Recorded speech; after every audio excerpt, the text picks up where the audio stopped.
เมื่อสมัยครั้งพระพุทธกาลเมื่อนั้นที่พญาวสวัสดีมารที่ผู้ที่เป็นมารกังวลว่าพระมหาบุรุษหรือพระพุทธเจ้าสายสิทธัตถะจะ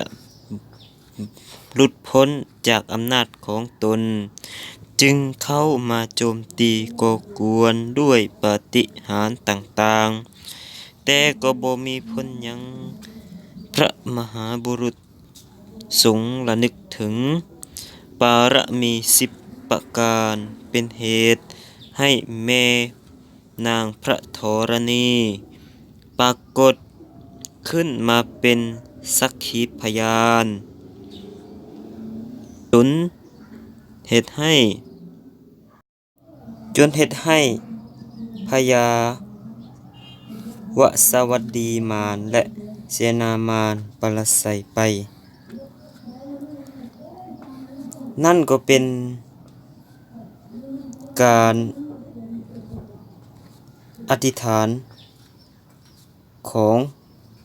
พระศาสดาทรงประทับนั่ง